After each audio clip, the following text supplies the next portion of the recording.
All right, so if you guys have asked me for my notes on a presentation I gave the other week at ICC for youth baseball players, I'm going to try to cater this a little bit more towards all youth athletes, but I'm also incredibly long-winded, and the presentation took like 45 minutes longer than it was supposed to. So I'm just going to go through a couple slides at a time and give you as much info as we can here. So first fact, myth, weightlifting will stunt your growth. That is a myth. This myth was literally cleared up like 20 years ago, but some people still think it.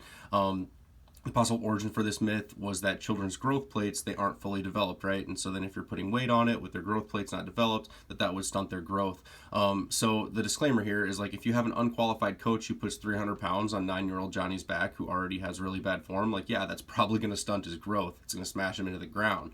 So the origin for this myth was probably just coaches who were using way too heavy a weight with little kids, which is just completely unnecessary. Growth plates develop around age 13 to 15, but ages like 8 to 15, you can actually develop strength at like 40 to 45% of a kid's 1 rep max. When you get older, you need to work with higher intensities, but younger kids, they can actually achieve strength at those lower intensities, so it's just not necessary.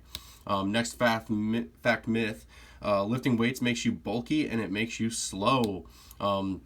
This one we hear a lot from a lot of old school coaches, right? So like, first off, define bulky.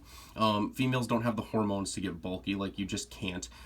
Females you do see that are bulky, they've been training for like 15 years and probably take some other supplements too. So then the next part of that is, so speed equals distance divided by time. Like, that's what speed actually means. If you're stronger, you can cover more distance quickly. If you're more powerful, you can also cover more distance quickly. So the possible origin for this myth is people who lift weights and don't do any sort of stretching or mobility work. A quality training program like includes specific myofascial release, corrective exercise, stretching, different things that are going to make sure you're not actually just getting muscle bound and like locked up in certain positions. Other origin would be thinking, I've heard this one from a lot of cross country people, if you weigh more, that like somehow that affects gravity more and the wind will push you more and you'll be slower. Like, for every 1 pound of muscle, you get an additional 3 to 5 pounds of force. So if you gain a pound of muscle, you get 3 to 5 pounds more of force. The gravity of weighing that extra pound is much less than the force that you can create. So that's another myth. Those are the two for today. Hope you've enjoyed this, and more to come.